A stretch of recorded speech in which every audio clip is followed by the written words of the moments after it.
오늘도 온종일 동안 수고 많으셨고요. 옆에 있는 분들 한번 인사 나누겠습니다. 오늘도 수고 많으셨습니다. 반갑습니다. 잘 오셨습니다. 오늘도 이른 아침부터 온종일 동안 삶의 자리에서 애쓰시고 또 오늘도 이 밤에 하나님 앞에 나와 예배 드리시는 여러분들에게 하나님께서 큰 은혜로 함께해 주시길 바랍니다. 그 간절함들이 오늘 하나님의 은혜로 여러분 삶의 자리에 넘치게 될 줄로 믿습니다. 제가 오래전 책을 보다가 아주 감동적인 기억에 나는 그런 장면이 하나 떠오릅니다.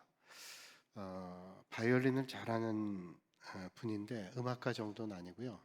바이올린 잘 켜는 그런 분이셨어요. 그런데 시각장애를 가지고 있습니다. 그분의 부인은 얼굴도 곱다 그러고 아이들도 참 예쁘게 생겼다 그럽니다. 그런데 앞을 볼 수가 없어요. 그게 아주 큰 핸디캡이고 아픔이죠. 근데 다행히 부모님으로부터 물려받은 재산이 있어서 물질적으로는 그렇게 어렵지 않은 삶을 살았다 그럽니다. 그분이 아주 예술 감각에 예민하고 그 음악적 감각이 뛰어나기 때문에 아주 소리에 예민한 분이에요. 보통 사람도 그런 분들이 있지만 장애를 가지고 있는 사람 가운데 자기 핸디캡에 대한 보완으로 아주 예민한 것들이 있죠. 그래서 시각장애를 가지고 있는 사람들은 아주 소리에 예민합니다. 저희 교회도 한 가정이 예배 나오는데 부모님은 시각장애를 가지고 있고 따님 둘이 같이 예배 나오는데 아주 시력이 약한 것 같아요. 그래서 어머니 아버지를 이렇게 붙잡고 가는데 그 따님들도 별로 시력이 안 좋은 것 같아요. 유전적인지 모르겠으나 그래서 뵐 때마다 참 안타깝고 지나가면 제가 꼭 먼저 손 내밀죠. 잘 안 보이시니까 손 내밀고 인사를 했는데 벌써 오래전에 그 집사님 그런 얘기 하시더라고요. 목사님 목소리를 들으면 목사님이 어떻게 생겼을 거라는 걸 짐작한대요. 그래서 그러시냐고. 그래서 제가 한번 물어봤어요. 그 목소리로 사람 얼굴 짐작하시겠다. 그럴 수 있겠죠. 근데 제 몸무게도 알 수 있대요. 그건 제가 움찔했어요. 그 얘기를 듣고는. 네. 그래서 저한테 그래요. 어떻게 아세요? 그랬더니 목소리를 들으면 그게 어느 정도 맞출 수 있대요. 그래서 하나님께서 어떤 기능이 떨어지면 또 다른 기능을 주시는구나. 그래서 보완할 수 있겠구나 하는 생각을 해보긴 했습니다. 그러나 아무리 또 다른 감각이 생긴다 할지라도 그 핸디캡은 참 힘든 일이죠. 아무리 많은 물질을 가지고 있다 할지라도 삶에 어려움이 없다 할지라도. 근데 이분은 이제 소리에 대한 예민함, 바이올린 켜는 예술적 감각이 있는 분이니까 그래서 밤에 잘 때 꿈을 꿀 때 가끔 아내가 등장합니다. 등장한다 그래요. 근데 아내를 꿈속에서 보면 얼굴을 보고 싶은데 꿈속에서도 얼굴이 안 보인대요. 그리고 목소리만 들린답니다. 가끔 꿈속에서 애들을 볼 때도 있는데 애들의 얼굴은 전혀 볼 수가 없대요. 목소리만 들린대요. 그래서 너무 안타깝죠. 봄이 와도 봄인지를 몸으로 느낄 수 있어요. 감각으로 느낄 수 있지만 봄을 눈으로 볼 수 없죠. 싹이 트는 거 눈으로 볼 수 없습니다. 여름을 몸으로 느끼지만 눈으로 볼 수 없어요. 가을, 겨울도 다 마찬가지입니다. 그리고 사랑하는 아내와 아이들의 얼굴을 볼 수가 없습니다. 뿐만 아니라 색깔 알 수가 없어요. 어떤 색깔인지. 이게 초록색입니다. 보라색입니다. 한 번도 본 적이 없기 때문에 뭐 머리로는 보라색, 초록색 설명을 들어도 그게 어떤 색인지 도저히 짐작할 수가 없는 거예요. 뭐 다른 건 몰라도 사람들이 뭐 하늘이 파랗다, 푸른 하늘이다 안 봤기 때문에 모르겠지만 꼭 이건 보고 싶대요. 아내의 얼굴과 그리고 자식들의 얼굴 자라면서 재롱하는 거 소리로 느꼈지만 몸으로 볼 수 없었기 때문에 그걸 꼭 보고 싶답니다. 심지어는 그런 얘기를 하죠. 평생에 딱 한 번이라도 눈을 떠서 아내 얼굴이나 아이들 얼굴을 보면 정말로 한이 없겠다는 거예요. 딱 한 번만이라도 눈을 떠서 그 얼굴 보고 그리고 죽는다 할지라도 꼭 그러면 좋겠다 하는 그런 말을 책에서 본 적이 있습니다. 그분의 글을 보면서 참 마음이 아프고 공감하는 생각하셨어요. 앞을 볼 수 없는 분들을 다 알 수는 없지만 제가 경험해 보지 않기 때문에 알 수 없지만 조금은 느껴볼 수 없죠. 그러나 그분의 고통은 훨씬 크겠죠. 한 번만이라도 볼 수 있으면 정말로 보고 싶은 그런 마음. 북녘 땅에 살다가 피난 내려오신 분들이 머릿속에 옛날 집들이 다 기억납니다. 통일이 되면 꼭 가봐야지. 저희 아버지도 늘 고향집을 생각해봐요. 옛날에 그 평안도 신의주, 제일 그 신의주에서 더 위쪽으로 가면 중강진이라는 데가 있습니다. 중강진은 아주 추운 데죠. 압록강 아래쪽인데 거기서 압록강만 건너면 중국 땅에 얼마든지 갈 수 있는 그런. 그래서 옛날에는 겨울에는 스케이트를 타고 건너가기도 하고 건너오기도 하고 뭐 그렇게 국경이 예민할 때가 아니기 때문에 얼마든지 그랬다는 거예요. 그래서 고향 땅을 마음속에 그려보는 거예요. 그래도 옛날에 자라고 봤기 때문에 어린 시절에 거기서 살았기 때문에 다 기억이 나는 거죠. 내가 초등학교 때 살던 거. 근데 한 번도 보지 못한 사람은 정말로 얼마나 보고 싶을까요? 가족들의 얼굴을 정말로 보고 싶겠죠. 그걸 생각하면서 우리는 얼마나 참 감사한 일이 많은지, 얼마나 감사한지를 생각해 봐요. 눈으로 볼 수 있다는 게 참 감사한 일이죠. 제가 서울에서 목회할 때 서울로회에 속한 교회였습니다. 그 서울로회에 김선태 목사님이란 분 계셨는데 실로암 안과병원의 원장님이세요. 목사님이죠. 근데 눈이 보이지 않는 목사님입니다. 어릴 때 6.25 때 그 포탄 걸 잘못 만져가지고 어린 시절에 동네 아이들과 놀다가 터지는 바람에 실명하셨다는 얘기를 들었어요.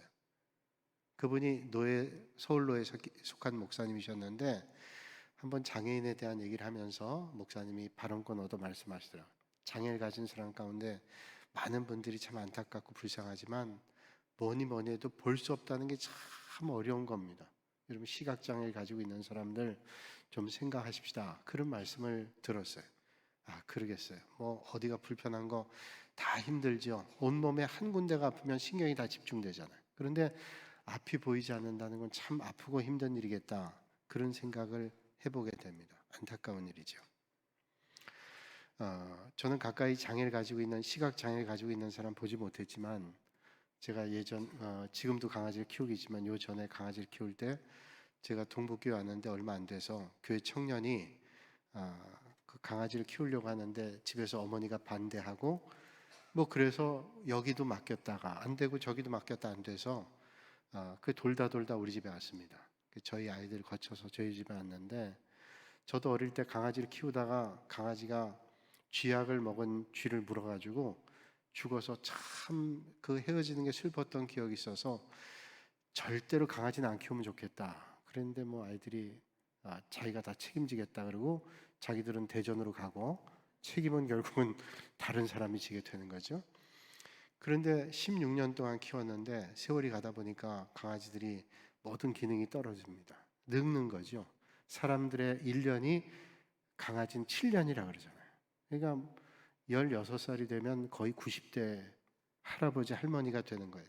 그러니까 기능이 다 떨어지면서 관절 어디가 안 아픈 것이 없겠죠. 그런데 나이가 드니까 실명을 하기 시작해요. 실명을 하기 시작하는데 한쪽 눈을 잃어버렸습니다. 그러니까 뭐 거리 측정도 잘 안 되고 그러다 한쪽 눈 보이는데 늘 조바심 나는 게 이러다가 한쪽 눈마저 보이지 않게 된다는 거예요. 그래서 걱정하고 안쓰럽고 근데 나중에 이제 두 눈을 다 잃고 한 1년 이상을 함께 살았는데 앞이 보이지 않는 강아지를 키우니까 너무 안타까워요. 하루 종일 잠만 자고 귀에 예민한 소리에 예민하고 그런데 문제는 밥그릇을 찾아가는데 밥그릇은 냄새가 나잖아요.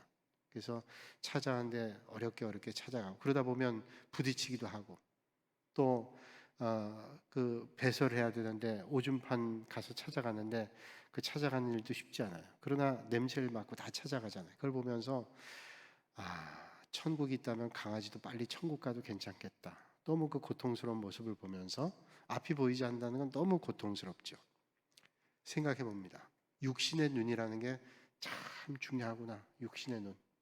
그래서 우리가 마지막 순간까지 우리의 사지백체가 건강할 수 있다면 참 감사한 일인데 우리 삶이 생로병사라고 나이가 들수록 모든 기능이 떨어지잖아요. 그러면서 우리가 한편 생각하기는 우리의 육신의 건강은 점점 연약해진다 할지라도 영적인 건강을 잃지 않는 삶을 산다면 그것은 복된 것이라는 생각해 봅니다. 오늘 이 밤에 육신의 연약함 가운데도 영혼의 건강함을 절대로 잃지 않는 여러분들이 되시기를 주님의 이름으로 축복합니다. 제가 잘 알고 있는 목사님, 저기 그 파주, 그러니까 일산에서 하다가 이제 파주에 큰 교회를 짓고 옮겨가신 그런 목사님 계세요. 그 목사님께서 연세가 꽤 있는데 지금 은퇴하셨어요. 60대 중반쯤. 라식 수술이라는 게 좋다 그래서 안과에 가서 문의했답니다. 라식 수술하면 안경을 끼지 않아도 된다니까 제가 좀 라식 수술 이제 해야 되겠습니다. 나름대로 오랜 고민을 한 거예요. 내가 이제 안경을 벗고 살아야 되겠다. 그동안 뭐 안경 끼고 살았는데 이제는 안경 벗고 살면 좋겠다. 그런 기대감 가지고 또 라식 수술해서 좋은 효과를 본 분들이 많아서 또 겨울 되면 김 서리는 게 얼마나 불편한지 이제 그런 고통받지 않겠다 하고 안과에 갔대요. 안과에 가서 안과 의사에게 나 이제 라식 수술 받아야 되겠습니다. 그러면 제가 라식 수술 받으면 안경 안 끼고 잘 볼 수 있게 좋아지나요? 의사분이 얘기하기를 예, 라식 수술 받으면 좋아집니다. 그런데 수술 받지 않으시는 게 좋겠어요. 아니 이게 무슨 말씀입니까? 라식 수술하면 눈이 좋아져서 안경을 안 껴도 된다는데 왜 라식 수술하지 말라 그러시죠? 예, 목사님은 노안이기 때문에 라식 수술해도 잠깐은 좋을 수 있지만 다시 제자리로 돌아갑니다. 그러니까 소용이 없다는 거예요. 잠깐은 좋을 수 있지만 돌아간다는 거예요. 안 하시면 좋겠다. 그 말을 듣는 순간 얼마나 실망이 되는지, 기대가 컸던 만큼 결정하는 것 동안 시간이 필요했잖아요. 내가 라식 수술하겠다. 그러고 갔는데 할 필요가 없습니다. 그냥 사시면 됩니다. 그때 되게 낙심이 되더래요. 낙심이 되는데 집에 돌아오면서 그런 생각이 들더래요. 내가 눈이, 그 목사님 시력이 0.03이랍니다. 아주 안 좋은 거죠. 0.03이지만 그래도 사물을 분별할 수 있고 안경을 끼고 살 수 있다는 거, 그래서 볼 수 있다는 것은 참 감사한 일이구나. 그런 생각을 한편으로 하셨대요. 그러면서 더 생각하기를 우리가 육신의 눈도 중요하지만 정말로 중요한 것은 영적인 눈이다. 여러분, 육신의 눈이 아무리 밝아도 영적인 눈이 어두우면 얼마나 힘겨운 삶을 살아가요. 우리가 나이가 들면 육신의 눈이 어두워지지만 영적인 눈이 밝아질 수 있다면 우리가 하나님 나라 다가갈 때 우리는 더 바른 길을 보게 되고 하나님의 은혜를 볼 수 있잖아요. 근데 예수를 영접하지 않으면 영적인 눈이 열리지 않아요. 그래서 아무리 육신의 눈이 밝아도 영적인 세계를 볼 수 없다는 거예요. 여러분, 우리 육신의 눈은 세월이 가시면 좀 어두워질 거예요. 귀도 마찬가지예요. 다 기능이 떨어져요. 제 어릴 때 기억에 할아버지 댁에 가면 할아버지가 금방 소리를 못 하더라고요. 그래서 얘기할 때 할아버지 크게 얘기를 해야 돼요. 그래서 할아버지가 86에 돌아가셨는데 그때까지 다른 기능들은 다 좋으셨어요. 뭐 80대 초반에도 산에 가서 약수터에서 냉수 마찰하고 그렇게 건강 좋으셨어요. 그 옛날에 86세까지 사셨다면 장수하신 거죠. 참 건강하신데 귀는 어두우셨어요. 그래서 할아버지 뭐 비밀 얘기를 못해요. 다 동네방네 소문나게 얘기해야 됐어요. 근데 저희 아버지가 92이신데 저희 어머니 87이고 저희 어머니 귀를 잘 들으신데 저희 아버지가 못 들으세요. 듣긴 들으시지만 조금 크게 얘기해야 돼요. 그래서 보청기를 하시는데 보청기 귀찮아서 잘 안 하세요. 근데 크게 얘기하면서 제가 그런 생각했어요. 할아버지도 그때 귀가 어두워서 제 기억에 크게 말씀드렸는데 아버지도 그러시구나. 나도 나중에는 크게 얘기해야 듣겠구나. 그런 생각을 해보게 돼요. 그러면서 우리의 육신은 연약해지지만 우리의 영혼의 눈, 영적인 귀는 밝아져서 하나님의 은혜가 넘치는 그런 삶을 살아야 되겠다. 그럴 수 있는 여러분들이 꼭 되실 수 있기를 주님의 이름으로 축복합니다. 여러분, 그렇죠? 하나님께서 하는 삶의 가장 큰 복 중에 하나는 하나님의 시각으로 볼 수 있다는 거예요. 여러분, 우리가 눈이 밝아야 사물을 보는 것처럼 영적 시각이 열려야 그 영적 시각이 뭐예요? 하나님의 눈으로 보는 거죠. 하나님의 눈으로 본다는 것은 하나님의 사람만 하나님의 눈으로 볼 수 있어요. 하나님을 알지 못하는 사람은, 하나님을 부인하는 사람은, 믿음이 없는 사람은 이 세상에 살면서 아무리 많은 걸 봐도 영적인 세계를 볼 수 없어요. 그런데 우리가 주님을 영접하고 하나님을 믿는 믿음으로 사는 사람들은 아무리 육신의 눈이 어둡다 할지라도 영적인 세계를 볼 수 있는 영적인 눈이 있죠. 그래서 밝히 볼 수 있어요. 이 세상의 사람은 영적 시각이 아니라 육적 시각으로 사는 사람들은 눈이 밝으면 지금은 볼 수 있어요. 또 지금 현상들 눈으로 볼 수 있어요. 물리적인 것들 눈으로 보죠. 그러나 영적인 눈이 어둡기 때문에 하나님의 역사를 볼 수도 없고 하나님의 역사하심을 기대할 수도 없어요. 그러니까 더 중요한 것은 영적인 눈입니다. 그런데 우리가 하나님을 믿는다고 하면서도 하나님을 볼 수 없다면 우리는 이 세상의 삶을 살아가는 사람과 별로 다를 게 없지요. 그러니까 우리는 영적인 눈을 잘 관리해서 하나님의 역사를 보고 그렇게 살아야 돼요. 오늘 이제 하나님께서 우리에게 앞으로의 일들을 보여주시는 말씀입니다. 새 하늘과 새 땅, 새 예루살렘. 육신의 시각으로는 도저히 볼 수 없는 하나님의 나라에 대한 말씀이요, 천국에 대한 말씀이요, 하나님의 역사에 대한 말씀입니다. 요한계시록이 주어졌던 당시에 예수 믿는 사람들은 큰 박해 가운데 있었습니다. 당시에 로마의 황제들이 그리스도인들을 박해했죠. 그 핍박으로 많은 사람들이 순교했습니다. 하나님을 믿는 것 때문에 죽음을 맞았습니다. 그렇지만 교회는 예수 그리스도를 믿는 믿음 때문에 세상에 그 그리스도를 증언하죠. 또 하나님의 계명을 따라 살아갑니다. 고통을 받으면서도 그리스도의 복음을, 그리스도의 사랑을 증거합니다. 교회 구성원인 성도들도 핍박을 받고 죽음을 맞이했지만 그들의 숫자가 주냐? 그러지 않아요. 핍박을 당하면서도 숫자가 늘어가요. 날마다 예수 믿는 사람들이 늘어갑니다. 참 아이러니한 일이에요. 고난 받는데 하나님의 역사가 일어나는 겁니다. 그래서 예수님 당시에 12 제자가 많은 사람들로 늘어났죠. 그래서 초대교회 공동체가 예배를 드리면서 핍박을 받지만 여기저기 피해 다니면서 죽기도 하지만 고통 가운데 주님을 영접해요. 그런 고통 가운데 특별히 로마의 도미티안이라는 황제가 사도 요한을, 오늘 이 요한계시록의 저자인 사도 요한을 이제 유배를 보내죠. 밤모섬이라는 섬으로 유배를 보냅니다. 그 당시에 많은 제자들이 십자가에 못 박혀 죽기도 하고 거꾸로 매달려 죽기도 하고 참수형을 당하기도 하고 사자밥이 되기도 하고 그런 고통을 당했는데 하나님께서는 사도 요한을, 하나님의 은혜죠, 밤모섬으로 유배를 가게 하시고 그 밤모섬에서 하나님의 역사를 경험합니다. 그러면서 천상의 세계를 보여주셨어요. 그 천상의 세계를 보면서 핍박 가운데도 믿음의 성도들이 고난을 잘 이겨야 될 것을 권면하는 거죠. 그래서 그가 받은 환상, 계시의 말씀들을 잘 적어서 믿음의 성도들에 격려해 주고 있는 말씀이 바로 요한계시록입니다. 그래서 이 요한계시록에는 제가 예언서에 포함되어 있죠. 신약성경 67권 가운데 27권 가운데 계시록은 딱 한 권입니다. 계시의 말씀을 주고 있는 거예요. 그러니까 오늘 핍박 가운데 있는 믿음의 성도들도 오늘 핍박 가운데 좌절하지 말고 하나님의 역사하심을 기다리면서 끝내 이겨내라고 하는 것을 말씀해 주는 거죠. 그러니까 하나님의 관점으로 세상을 보도록 영적 세계를 열어주는 거예요. 육신의 눈으로 보고 있던 사람들에게 천상의 세계를 보여주면서 영적인 세계의 길을 열어주는 거죠. 오늘도 이 땅에 살면서 하나님께서 영적인 세계를 보여주시는 게 뭐냐? 오늘도 이 땅에 우리가 살지만 영적인 세계가 반드시 있는 것이고 영적인 세계를 통해서 우리는 하나님의 역사를 볼 수 있기 때문에 오늘 어려움이 있다 할지라도 믿음의 길을 잘 걸어서 새 하늘과 새 땅, 새 예루살렘을 절대로 놓치지 말아라 라고 이 요한계시록을 통해서 우리에게 주시고 있는 겁니다. 요한계시록 4장의 말씀 보면 이제 3장까지를 보면 우리가 다시 한번 기억합니다. 3장까지를 보면 이제 교회를 얘기하죠. 특별히 소아시아 7교회를 얘기합니다. 에베소 교회, 서머나 교회, 버가모 교회, 두아디라 교회, 사대 교회, 빌라델비아 교회, 라오디게아 교회, 그 7교회에 대한 세상의 교회를 말씀해 줘요.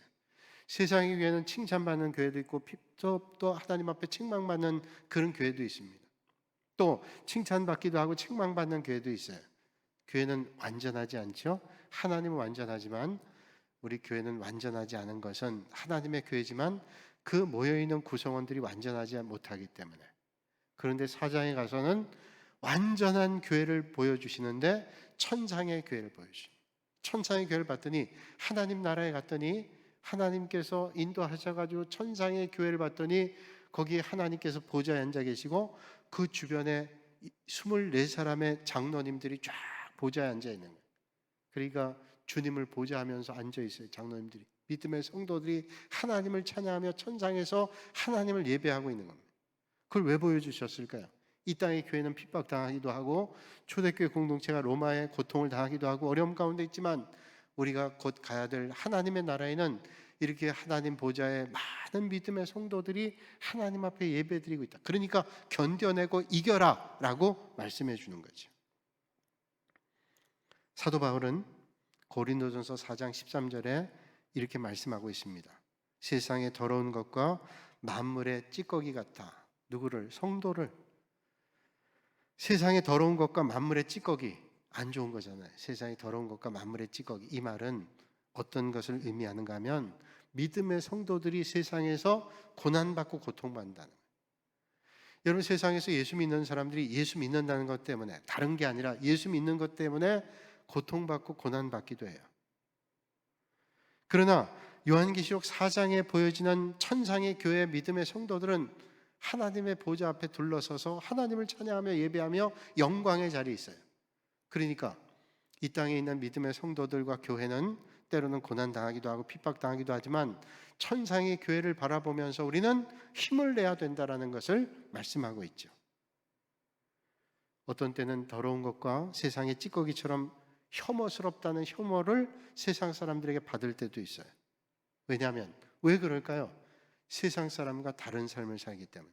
적어도 예수 믿는 사람이라면 믿음의 깊이를 떠나서 적어도 예수 믿는 사람이다, 내 안에 주님이 있는 사람이다 라 그러면 세상에서 다르게 살려고 애를 쓰죠.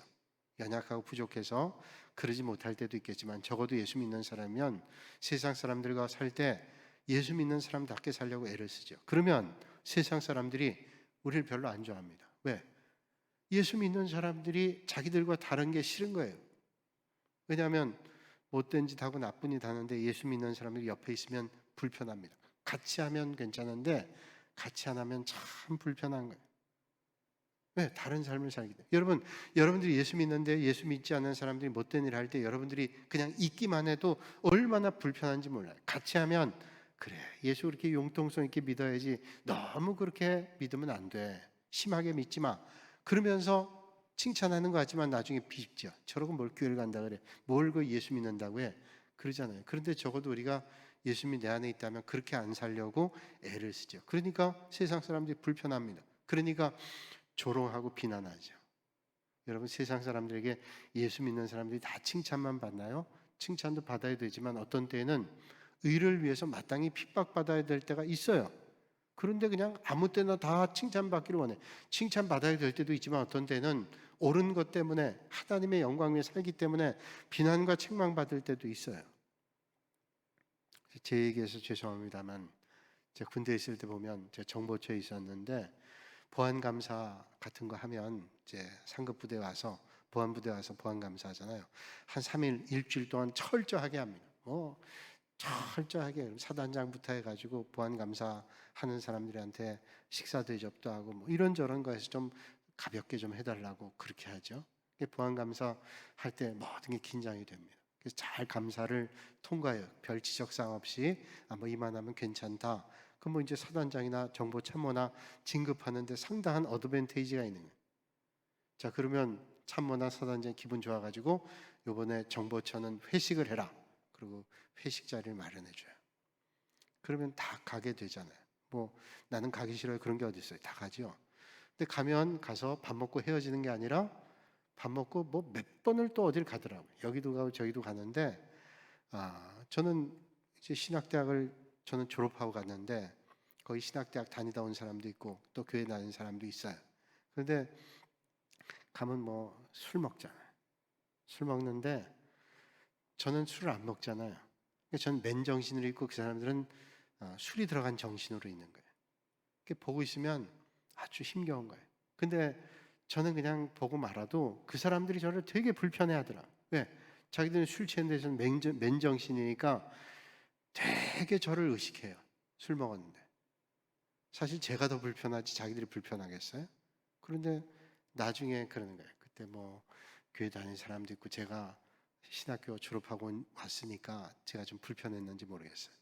저한테 사과도 하고 뭐 나한테 사과하고 미안할 거 뭐 있겠어요. 그 뭐냐면 불편한 거예요. 제가 생각했어요. 아, 예수 믿는 사람들이 믿지 않는 사람들은 불편할 수 있겠구나. 불편한 거를 뭘 우리가 또 어떻게 그렇게 불편하지 말라고 할 거지. 어쩔 수 없어요. 그래서 그것 때문에 우리가 어려울 수도 있어요. 그러나 그렇다고 똑같을 수는 없는 거죠. 오늘 주님은 그걸 말씀하죠. 그게 우리에겐 복이다. 그 힘들고 어려워도 남의 눈치 볼 것 없이 하나님께서 기뻐하신 자리에 서야 된다라는 것을 말씀하고 있어요. 마태복음 5장 11절 이하에 이렇게 말씀합니다. 11절과 12절에 이렇게 말씀하고 있어요. 나로 말미암아 너희를 욕하고 박해하고 거짓으로 거슬러 모든 악한 말을 할 때에는 너희에게 복이 있나니 기뻐하고 즐거워하라. 하늘에서 너희의 상이 큼이라. 너희 전에 있던 선지자들도 이같이 박해하였느니라. 하나님 오히려 상이 크다고 말씀하고 있어요. 여러분, 이 땅에서의 상 중요하지만 하나님 나라의 상 놓치지 않고 다 받으실 수 있는 여러분들이 되시기를 주님의 이름으로 축복합니다. 저는 우리 동북교회 성도들이 하나님 나라에서 받는 상이 크다면 그게 가장 큰 기쁜 일일 거예요. 이 세상에서도 여러분 상 받으면 얼마나 기쁜지 몰라요. 여러분들이 가서 뭘 잘해가지고 상 받으면 저도 자랑하고 싶어요. 너무 기쁘잖아요. 같은 교회 섬기면서 우리 성도들. 근데 이 세상의 상은 다 받는데 하나님 나라에는 빈손이다. 그러면 되게 슬플 것 같아요. 하나님 상 놓치지 않아야 돼요. 주님은 요한을 통해서 반모섬 사도 요한을 통해서 하늘의 실상을 보여줍니다. 왜 하늘의 실상을 보여줄까요? 왜 하나님께서 사도 요한에게 하늘의 모습을 보여줄까요? 지금 너무 힘들고 어렵지만 로마의 압제로 핍박을 받고 있지만 너희들에겐 하나님 나라가 이렇게 준비되어 있다라는 것을 말씀해 주는 거예요. 그러니까 그 하나님 나라를 소망하면서 오늘 어려움 가운데도 이겨내는 여러분, 사도 요한에게뿐 아니라 초대교회 성도들뿐 아니라 오늘 여러분들에게도 똑같습니다. 오늘 열심히 경주하면 하나님 나라에 하나님 주시는 은혜가 우리에게 있다는 거예요. 그래서 그 새하늘과 새 땅 예루살렘을 바라보면서 오늘 경주하는 거죠. 오늘 9절에 이렇게 말씀합니다. 7 대접을 가지고 마지막 7 재앙을 담은 7 천사 중 하나가 나와서 내게 말하여 이르되 이리 오라. 내가 신부 곧 어린 양의 아내를 내게 보이리라. 자, 천사는 어떤 사람이에요? 천사는 하나님의 말씀을, 하나님의 뜻을, 하나님의 계획을 우리에게 전해주는 존재지요. 천사가 그렇게 전해줘요. 근데 천사가 좋은 말만 전해주는 게 아니라 어떤 때는 심판의 말씀도 전해주기도 하고 어떤 때는 위로의 말을 전해주기도 해요. 하나님께서 보내주는 그런 거죠. 어떤 때는 그 천사가 하나님의 말씀일 수도 있어요. 설교 중에 듣는 하나님의 말씀, 어떤 때는 기도 중에 깨닫게 되는 음성일 수도 있고 어떤 때는 여러분 삶의 자리에 누군가를 통해서 말씀해 주시는 그런 천사일 수도 있어요. 제가 부산에서 목회할 때인데 항상 교회 와서 도와달라는 분이 계셨어요. 그래서 도와달라 그러면 이제 교회 와서 도와달라 그러면 교회에서 도와주기도 하고 또 그러지 못할 땐 제가 조금 도와드릴 때도 있고 뭐 그럴 때도 있었는데 제가 부산에서 섬기던 교회를 떠나서 다른 교회로 옮겨갔어요. 멀리 떨어진 교회는 아니었어요. 그런데 떠난 지 얼마 안 됐는데 그분이 또 오는 거예요. 어떻게 제가 떠나서 거기 가는 줄 알고 또 오는 거예요. 그래서 또 와서 또 도와달라는 거예요. 그게 사실은 적지 않은 부담이에요. 왜냐하면 그렇게 와서 도와달라는 사람은 조금이 아니라 좀 많이 도와달라는 거예요. 그래서 어떤 때는 좀 넘어온다 이런 마음이 사실은 들 때도 있었어요. 그래서 제가 권찰을 인도할 때 부목사 때인데 그런 얘기를 하면서 어떤 데는 불편할 때도 있고 좀 그러더라. 처음에는 진심으로 하다가 내 마음이 그러지 못할 때도 꽤 있었더라라고 얘기했더니 끝난 다음에 어떤 집사님 와서 씩 웃으면서 얘기해. 아마 그분이 목사님께는 천사인가 봐요. 천사. 왜요? 그랬더니 그렇게 해서 하나님 주시는 복을 쌓으라고 하는 천사라고. 그래서 깨달았어요. 그게 불편할 수도 있지만 그게 또 베풀 수 있는 천사일 수도 있겠구나. 그렇게 생각할 수도 있겠구나 하는 생각을 해본 적이 있습니다. 천사는 하나님의 말씀을 전하기도 하고 하나님의 뜻을 전하기도 하고 우리를 영적으로 격려해 주기도 하는 그런 분이죠. 자, 그분이 와서 말씀하시기를 신부 곧 어린 양의 아내를 보여준다는 거예요. 그 신부 어린 양의 아내를 보여준다. 그 누구예요? 믿음의 성도들이죠. 바로 우리라는 것을 말씀해 줘요. 우린 신랑 되신 예수님의 신부잖아요. 신랑 되신 예수님의 신부, 우리 믿음의 성도들 얘기하죠. 에베소서 5장 31절 이하에 사도 바울은 이런 말합니다. 그러므로 사람이 부모를 떠나 그의 아내와 합하여 그 둘이 한 육체가 될지니 이 비밀이 크도다. 나는 그리스도와 교회에 대하여 말하노라. 남편과 아내가 한 몸이 된 것처럼 주님께서 우리 각자가 남편과 아내로 한 몸을 이루게 해주셨습니다. 그러니까 어린 양이 신부인 교회, 자, 어린 양 예수님이잖아요. 신부는 교회인데 그 교회를 뭘 얘기하냐면 교회는 우리 믿음의 공동체이기도 하지만 한 사람 한 사람이 교회예요. 우리가 교회라 그러면 믿음의 공동체인 예배드리는 공동체가 교회이기도 하지만 한 사람 한 사람이 교회입니다. 그러니까 우리가 하나님 앞에 예배드리는 교회이고 한 사람 한 사람이 바로 교회예요. 오늘 10절에 이렇게 말씀하죠. 성령으로 나를 데리고 크고 높은 산으로 올라가 하나님께로부터 하늘에서 내려오는 거룩한 성 예루살렘이 보이니, 또 사도 요한이 21장 2절에 같은 내용을 말씀하는데 내가 봄에 거룩한 성 새 예루살렘이 하나님께로부터 하늘에서 내려오니 그 준비한 것이 신부가 남편을 위하여 단장한 것 같더라. 이거 보세요. 거룩한 성 새 예루살렘이 하나님께로부터 하늘에서 내려온대요. 거룩한 성 예루살렘이 내려오는데 그 준비한 것이 신부가 남편을 위해 단장한 것 같다. 이건 교회만이 아니라 한 사람 한 사람 성도를 얘기합니다. 그러니까 새 예루살렘은 도시를 의미하는 것뿐 아니라 믿음의 성도들이 신랑 되시는 예수 그리스도를 맞을 준비한 단장한 것과 똑같다. 그러니까 믿음의 성도들에 대한 말씀하죠. 믿음의 성도들이 모여있는 믿음의 공동체, 한 사람 한 사람 믿음의 성도예요. 주후 5세기에 북아프리카의 히포의 아우구스티누스라고 하는 그런 교부가 있었어요. 이 사람이 쓴 책 가운데 하나님의 도성이란 책이 있습니다. 하나님의 도성이라는 게 뭐냐? 아마 보신 분들도 계실 거예요. 고전 가운데 고전이죠. 하나님의 도성이 이제 그 당시에 로마 교회가 핍박을 받고 이교도들이 침입해서 믿음의 성도들이 많이 죽게 됩니다. 그렇게 된 이유가 뭐냐? 사람들이 얘기하기를 믿음의 성도들이 그동안 그들의 신앙을 올바로 가꾸질 못했기 때문에 이교도들이 침입해서 죽게 됐다는 거예요. 그들의 믿음이 온전하지 못했기 때문에. 그러니까 이게 너희들 책임이다라고 얘기하는 거죠. 그러면서 핍박을 하니까 이제 아우구스티누스가 그거에 대한 답변을 하기 위해서 하나님의 도성이라고 하는 책에서 두 도시를 얘기합니다. 소돔과 고모라와 로마를 얘기하는 거예요. 로마가 하나님을 버렸기 때문에, 로마가 처음에는 그리스도인들을 핍박했지만 주후 313년에 콘스탄틴이 기독교를 국교로 공인하고 믿음의 성도들이 많아지게 되고 기독교 신앙 같이 있었잖아요. 그런데 왜 이교도들이 로마를 핍박했는가를 얘기하는데 그때 소돔과 고모라와 로마를 비교합니다. 소돔과 고모라는 아우구스티누스가 얘기하는 거예요. 소돔과 고모라는 다 멸망했어요. 사람도 멸망하고 도시도 멸망했어요. 소돔과 고모라. 그러나 로마는 그렇지 않다. 로마는 도시는 멸망했어요. 이교도의 침입을 받아 다 짓밟혔어요. 그러나 믿음의 성도들은 아직 남아있다. 그러니까 멸망이 아니고 희망이 있다라는 것을 말하고 있는 거죠. 그러면서 말하기를 희망을 얘기해요. 이교도들이 아무리 믿음의 성도들 핍박하고 로마를 멸망시킨다고 할지라도 우리는 어떻게 하냐? 도시는 멸망해도 하나님의 백성은 건재하다. 세상의 도시는 멸망하고 언젠간 패망하지만 하나님의 백성들은 존재한다. 그게 하나님의 도성이라.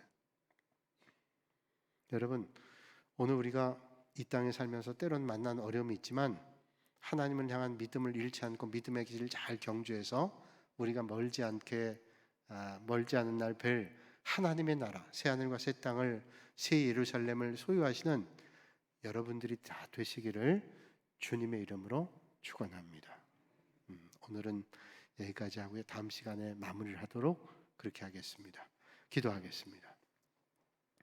거룩하신 아버지 하나님, 오늘도 이 밤에 저희를 불러주시고 또 하나님 앞에 예배 드릴 수 있도록 은혜 주시니 감사합니다. 우리가 영원한 하나님 나라를 향해 오늘도 믿음의 길 가는데 어떤 때는 우리의 연약함 때문에 또 사회 구조적인 일 때문에 어떤 현상 때문에 어려움 당할 때도 있지만, 그러나 새 하늘과 새 땅, 새 예루살렘을 소망하며 믿음의 길을 잘 걸을 수 있도록 저희를 인도하여 주시옵소서. 예수님의 이름으로 기도하옵나이다. 아멘.